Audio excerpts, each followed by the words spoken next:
కనేకల్లు మండలం అనకనాల్ గ్రామంలో శ్రీరాముడి రథాన్ని తగులబెట్టిన కేసులో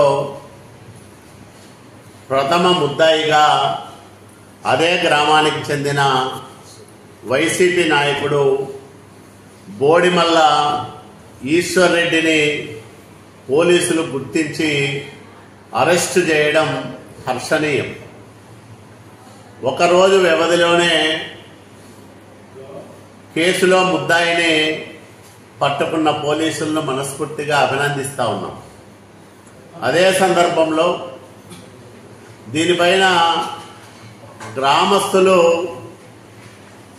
అనేక అనుమానాలు వ్యక్తం చేస్తూ ఉన్నారు. అందులో ప్రధానమైనది ఒక వ్యక్తి రథం షెడ్డు తాళాలు పగలగొట్టి రథానికి నిప్పు పెట్టే అవకాశం లేదు. అతనికి కనీసం 4-5 వ్యక్తులు సహకరించి ఉంటారని అక్కడ ప్రజలు చెప్పుకోవడం నిన్న నేను విన్నా. అలాగే కేసు దర్యాప్తులో భాగంగా అనంతపురం నుంచి వచ్చిన పోలీసుల్లో అత్యంత వివాదాస్పదమైన వైసీపీ సానుభూతిపరుడు హెడ్ కానిస్టేబుల్ రఘునాథ్ రెడ్డి ఉన్నాడని గ్రామస్తులు చెప్పారు. సదరు రఘునాథ్ రెడ్డి కనేకల్లు పోలీస్ స్టేషన్లో విధులు నిర్వహించినంత కాలం వైసీపీ పార్టీకి కొబ్బుగాయడం, వైసీపీ నాయకులు చెప్పినట్లు తెలుగుదేశం పార్టీ నాయకులపైన అనేక తప్పుడు కేసులు పెట్టడం చేశాడు.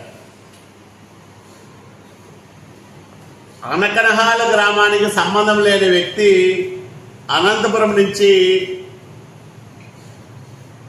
ఎందుకు ఆ గ్రామానికి వచ్చాడో, ఎవరు ఆ రఘునాథ్ రెడ్డిని ఈ కేసులో భాగంగా తీసుకొచ్చారో దీనిపైన కూడా దర్యాప్తు చేయాల్సిన అవసరం ఉంది. ఎందుకంటే సదరు రఘునాథ్ రెడ్డి ఈ కేసులో ముద్దాయిగా ఇప్పటివరకు గుర్తించిన ఈశ్వర్ రెడ్డికి బంధువు కూడా.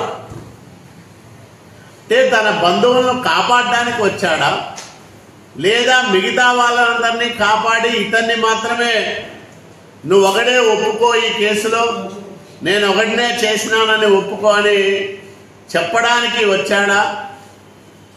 దీనిపైన సమగ్రమైన దర్యాప్తు జరగాల్సిన అవసరం ఉంది. మంగళవారం ఉదయం నుంచి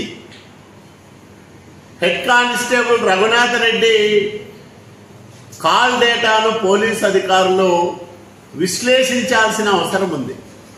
అతను ఎవరెవరితో మాట్లాడాడు, ఏం మాట్లాడాడు, ఇదంతా కూడా కేసు దర్యాప్తుకు అత్యంత కీలకమని నేను అనుమానిస్తా ఉన్నా. అక్కడ ప్రజలు చెప్పిన దాన్ని బట్టి ఈ హెడ్ కానిస్టేబుల్ రఘునాథ్ రెడ్డికి ఇందులో ఖచ్చితంగా పాత్ర ఉంది. ముద్దాయిలను కాపాడడంలో కానీ, లేదా రథాన్ని తగులబెట్టమని చెప్పడంలో కానీ, ఎందుకంటే అతనికి సమీప బంధువులే కాబట్టి అతని పాత్ర ఉంటుందని అక్కడ ప్రజలు చెప్పారు. నాకు కూడా అనుమానాలు ఉన్నాయి. జిల్లా ఎస్పీ గారిని నేను ఒకటే కోరుతా ఉన్నా, రఘునాథ్ రెడ్డి కాల్ డేటాను విశ్లేషణ చేయండి, ఎవరెవరితో మాట్లాడాడో తెలుసుకోండి.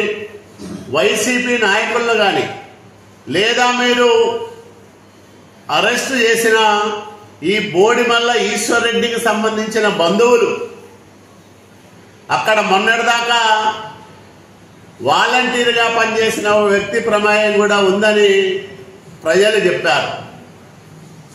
వాళ్ళతో మాట్లాడా, ఎవరితో మాట్లాడాడు, ఎందుకు మాట్లాడాడు, ఏం మాట్లాడాడు, ఇవన్నీ కూడా ఈ కేసు దర్యాప్తులో భాగంగా పోలీసులు తెలుసుకోవాలని నేను విజ్ఞప్తి చేస్తా ఉన్నా.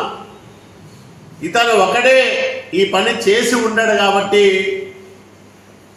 రాముడి రథం దహనం కేసులో ఎవరి పాత్ర ఉన్నా నిష్పక్షపాతంగా దర్యాప్తు చేసి అందరికీ కఠిన దండన పడే విధంగా చర్యలు తీసుకోవాలని నేను ఈ జిల్లా ఎస్పీ గారికి విజ్ఞప్తి చేస్తా ఉన్నా.